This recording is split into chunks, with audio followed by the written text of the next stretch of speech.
You feel it. A subtle current running beneath the surface of your life. A pattern you can't quite name. The persistent sense that the universe is trying to hand you a message. What if you weren't just seeing signs? What if you were being handed the blueprints? In this video, we will shift your inner vision from a passive intuition into your active tool as an architect of reality. Ancient wisdom didn't teach how to predict the future, but how to write it. Intuition isn't a crystal ball. It is the pen. Think of the last coincidence that made you pause. What if that wasn't the end of the message, but the subject line of an email you are about to learn how to open? The initial phase of a spiritual awakening can feel like stepping from a dark room into the full light of day. It's euphoric, colors are brighter, connections feel deeper, and the world seems alive with meaning. But after the initial bliss, a new and unexpected challenge often emerges. It's a state we can call the echo chamber of awakening. Suddenly everything seems like a sign. The same number appears on the clock, on a license plate, on a receipt. A specific word you were just thinking about is spoken on television. A feather falls at your feet. The universe is communicating, but the sheer volume of information can become overwhelming. It's like being given a state-of-the-art metal detector on a beach filled with ancient treasure, but every signal sounds exactly the same. You know there is gold beneath the sand, but there is also scrap metal, and you lack the ability to discern one from the other. This isn't a failure of the process. It is a critical and necessary stage. The problem is not a lack of signals, but a lack of discernment. The great psychologist Carl Jung, who gave us the framework for this phenomenon, called it synchronicity, but his definition is key. He described it as a meaningful coincidence. The universe provides the coincidence. You provide the meaning. This is the first turn of the key. The power isn't in the event itself, but in the resonance it creates within you. It is your own consciousness that flags an event as significant, pulling it from the background noise of infinite possibilities. This immediately returns the locus of power from the external world back to where it truly belongs, inside of you. This need for interpretation is not a modern problem. It is an ancient and sacred part of the human journey. In some Native American traditions, an individual would embark on a vision quest, seeking guidance from spirit. After days of isolation and fasting, they would often return with a powerful vision. But the process did not end there. They would then sit with the elders of the tribe, wise men and women who would help them interpret the symbols, understand the message, and integrate its wisdom into their life and the life of their community. The vision was personal, but the interpretation was a guided practice. This video, in a way, aims to serve as a modern council of elders, helping you to interpret the visions your own life is presenting to you. And here we find the first great secret of mastery. The universe doesn't shout its wisdom, it whispers it in patterns. The first step, therefore, is not to try and listen louder, but to learn to recognize the unique cadence of the whisper that is meant only for you. So how do we begin to filter the signal from the noise? We start by treating the universe less like a cryptic broadcaster and more like a loving partner in a feedback loop. And the first type of feedback it gives us is something we will call resonance markers. Let us discard the passive idea of following cosmic breadcrumbs. It implies a helplessness, a hope that we might find our way. The truth is far more direct and empowering. Think of your intuition not as a trail to follow, but as an internal GPS system. And synchronicities are its precise active notifications. They are your resonance markers. A GPS doesn't force you to turn left. It simply pings when you are on the correct path toward a destination you have already chosen. It confirms your alignment. A resonance marker works in the same way. It is a ping from the universe, a brief, clear signal that your current state of being, your thoughts, your emotions, your actions, is in vibrational alignment with the reality you are calling forth. It's the universe's way of saying, yes, continue on this heading. You are on the fastest route. This simple shift in perspective moves you from a passive follower to an active navigator. But how does this system work? This isn't magic. It is a marriage of consciousness and biology. Your brain contains a network of neurons called the reticular activating system, or RAS. Think of it as the gatekeeper of your awareness. You are bombarded with billions of bits of data every second, and the RAS filters out almost all of it, only allowing what you have deemed important to enter your conscious mind. You have experienced this countless times. The moment you decide you are interested in a specific model of car, you suddenly see it everywhere. The cars were always there. Your intention simply programmed the filter of your RAS to flag them as relevant. Conscious spiritual practice, then, is the art of intentionally programming this filter. You are telling your mind what is important, what signals to look for, what frequency to tune into. This is where the inner world of biology meets the outer world of metaphysics. An ancient Hermetic axiom states, "As within, so without." Let us rephrase this for our practical purpose. The world does not send signs to you.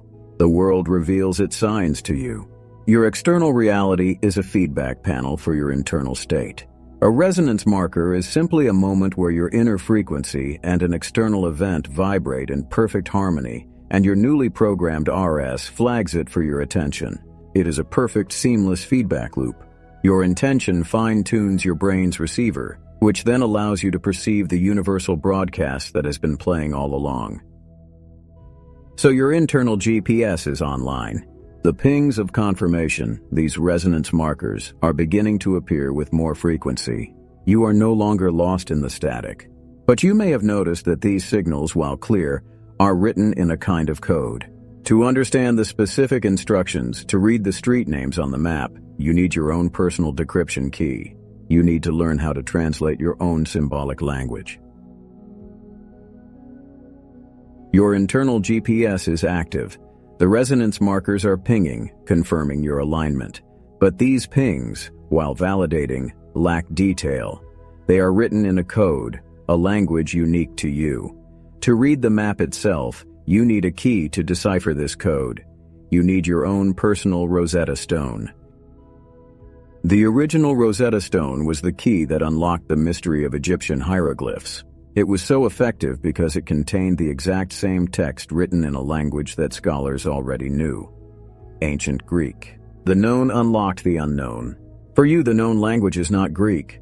The known language is your own inner landscape, your emotions, your memories, your deep intuitive responses. A symbol you encounter in the world, a feather, a sequence of numbers, a specific animal is the hieroglyph. Your gut feeling, the sudden memory that surfaces, the wave of peace or unease that washes over you, that is the known text. That is the translation. This is not wishful thinking. It is rooted in the very architecture of the human mind. Think of the famous Rorschach inkblot test. A person is shown an ambiguous shape and asked what they see. The value of the test is not in guessing what the inkblot is supposed to be. The value is in observing what the individual's own psyche projects onto it. The external world, in this sense, is the ultimate Rorschach test. A symbol is not inherently good or bad, a sign of this or that. The meaning you instinctively project onto it is a direct and unfiltered message from your own deep subconscious to your conscious mind. You are not guessing the meaning. You are observing the meaning that you yourself create. Let's take a powerful, multifaceted symbol, the crow. In Norse mythology, the god Odin was accompanied by two ravens, Hugin and Munin, representing thought and memory. In many Native American traditions, the crow is a powerful creator spirit, a divine messenger, or a clever trickster. In common superstition, it can be seen as an omen of bad luck. These interpretations cannot all be true at once, which proves that no single universal dictionary for symbols exists. So, when you see a crow, the question is never, what does a crow mean? The correct and only useful question is, which aspect of the crow archetype, the messenger, the magician, the shadow, is resonating within me in this exact moment? The answer is not found in a book. It is felt in your body. It is recognized in your soul. When you become fluent in this personal symbolic language, you begin to notice something profound. The symbols are no longer just commenting on your present moment or your past. They start to feel prescient, not in a fatalistic way that predicts a sealed fate, but in a way that illuminates the path ahead. They begin to cast light and shadows on the crossroads you are approaching, revealing the different architectures of potential futures. As you become fluent in your own symbolic language, you graduate to a new level of interaction with reality. Let us set aside the linear metaphor of a single path or a river. It is too limiting. A more accurate, more powerful model is that of the architect's console or a game developer's interface. The future is not a road you travel, but a vast open field of quantum potentials. And with your focus, your energy, and your intention, you can select which version of that field to render into your experience. Your life has a default path, a set of probabilities based on your past conditioning. But your inner vision, when used consciously, acts as the command console. It allows you to access and activate alternate scripts, different possibilities, entirely new levels of the game. The highest use of inner vision is not to predict the future, but to choose it. You are not a fortune teller. You are an architect. This is not merely a philosophical concept. It is a trainable skill with a basis in observable neurology. Consider a well-known study on mental rehearsal conducted at the University of Chicago with basketball players. One group practiced free throws for an hour every day. A second group did nothing. A third group never touched a basketball. They simply sat for an hour a day and vividly visualized themselves executing the perfect free throw, feeling the ball in their hands, seeing it swish through the net. The result was astonishing. The group that only visualized improved their performance by almost the same amount as the group that physically practiced. They were, in essence, strengthening the neural pathways for success. They were loading the timeline of becoming better players. This scientific principle has an ancient, mystical counterpart. The teacher Neville Goddard taught a powerful technique for this very purpose, which he called the state akin to sleep, or SATS. The practice is to enter that drowsy, suggestible state just before you fall asleep, when the analytical mind is offline. In that state, you do not simply think of your desired reality. You feel from it. You construct a short scene that would imply your desire is already a fact, and you loop that scene with all the sensory richness and feeling you can muster until you drift off to sleep. You are not hoping for it. You are consciously occupying that state. You are, in effect, changing your avatar to the version of you who already inhabits that timeline. This level of intentional creation is powerful, and it's why it's important that we are precise in our understanding. We use concepts from the world of quantum physics as a powerful philosophical framework to expand our understanding of consciousness. It is a metaphor that serves to break the chains of linear, deterministic thinking, not as a literal lesson in physics, but as a gateway to possibility. This idea is profoundly transformative, but it can also feel abstract, even daunting. How do you track which timeline you are activating? How do you gather real-world data and feedback instead of getting lost in wishful thinking? You need a system. A way to ground this immense power in your daily, tangible life. You need a feedback loop. You need a ledger. The ability to choose between timelines is the ultimate creative power, but without a method to ground it, it can feel like trying to build a house in the clouds. This is where theory must become practice. You need a tool that is both simple and profound, a system that tracks your energetic output and the world's feedback. You need more than a diary. You need a ledger. We will call this the Reality Weaver's Ledger. Think of a financial ledger. It tracks credits and debits, inflows and outflows, to give a clear, honest picture of a financial situation. Your energetic ledger does the same for your reality. It tracks your focused intention and the world's synchronous response. Its purpose is singular, to provide you with irrefutable evidence of the conversation you are having with the universe. It is the tool that transforms belief into seeing. The practice is simple. Take a notebook and draw 2 lines down the page, creating 3 columns. The first column is your intention debit. This is your energetic output. At the start of the day, or when you are setting an intention, you write it here. For example, My focus today is to gain clarity on the next step in my career. The second column is your synchronicity credit. This is the universe's feedback.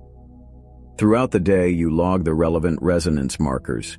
Using our example, you might write, "Received an unexpected email from a former colleague. Saw an ad for a specific online course 3 times. A character in a show I was watching talked about making a career change."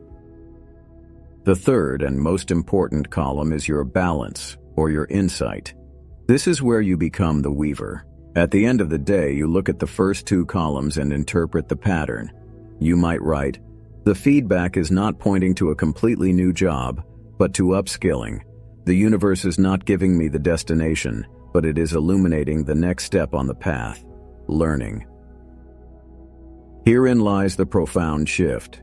After a week of keeping this ledger, something magical happens. You will look back over the pages and see it. A clear, undeniable pattern. You will see how an intention you set on Monday directly correlated with a synchronous event on Wednesday, which led you to a breakthrough insight on Friday. This is the moment that changes everything. It is the moment you stop hoping the universe is listening and you start knowing that it is responding. The entries in your ledger cease to be random coincidences. They become data points in a coherent system of feedback. And in that moment, your entire identity shifts. You are no longer a passenger in your life, subject to the whims of fate. You see in your own handwriting the proof that you are a co-creator, a weaver of reality.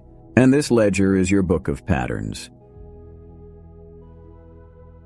Your Reality Weaver's ledger is a powerful tool for tracking the conversation between your intention and the world's response. But sometimes, the line of communication can feel static-filled. This happens when the analytical mind, your inner skeptic, is too loud. You try to interpret a symbol, but your logic immediately dismisses it.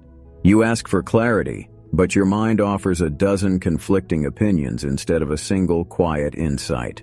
In these moments, you need a way to gently bypass this conscious filter. You need a tool for direct access. This is an ancient practice known as scrying, but we will give it a modern name that is both accurate and accessible: the Black Mirror technique. The name itself reveals the tool which most of us carry in our pockets. This isn't about fortune-telling. It is a practical, psychological technique for accessing the deeper parts of your own consciousness. It works on a principle similar to what researchers call the Ganzfeld effect. When your brain is presented with a uniform, unpatterned field of stimulation, like a blank screen or a still pool of water, it stops trying to analyze external data. With nothing to process out there, it begins to project the content of the subconscious in here. It's a clever way to quiet your inner editor and allow the unfiltered wisdom of your deeper self to surface. The practice is simple, requires no special equipment, and can be done in minutes. First, find your tool. The dark, reflective surface of your smartphone or tablet screen when it is turned off is perfect. It is your personal black mirror. Second, prepare your space. Sit comfortably in a dimly lit room where you won't be disturbed. The low light is important, as it reduces other visual stimuli. Third, set a clear intention. The power of this technique is amplified by the precision of your question. Do not ask a vague question like, "What should I do with my life?" Instead, ask something specific. For example, "Show me the symbol of my primary obstacle to peace right now." Or, "What is the quality I most need to embody this week?" Fourth, begin the technique. Hold the screen in front of you. Do not stare at your reflection. Instead, adopt a soft, relaxed gaze. Look into the screen, or even through it, as if you are looking at a point far behind it. Allow your eyes to naturally defocus. Be patient. Fifth, and most critically, capture the data. You are not waiting for a high-definition movie to play out. You are waiting for the first impressions, a fleeting image in your mind's eye, a single word that drifts into your thoughts, a sudden feeling or emotion, a memory. Whatever it is, do not analyze it. Do not question it. As soon as it arrives, simply observe it, and then, after a few moments, write it down in your reality weaver's ledger. This is how you gather raw intelligence from your own subconscious. The image of a locked door, the word release, a feeling of constriction in your chest. These are not random noise. They are pure, symbolic data points, delivered to you from the part of your mind that already knows the answer. You can then use the other tools you've learned to interpret their meaning. The journey is now complete, and the tools are in your hands. You began by feeling for a subtle current beneath the surface of your life, and you have ended by learning how to direct that current yourself. You are no longer just looking for signals in the noise. You have learned that you are the source of the signal. You are no longer just trying to predict a single pre-written future. You have been given the architect's tools to render your chosen reality from an infinite field of potential. The mastery of inner vision is not about having all the answers laid out before you. It is about knowing how to ask the right questions to the deepest part of yourself, and then learning to trust the feedback you receive. It is about seeing your life not as a story that is happening to you, but as a conversation you are constantly having with a greater intelligence, an intelligence that resides both within and all around you. Your life is a feedback loop.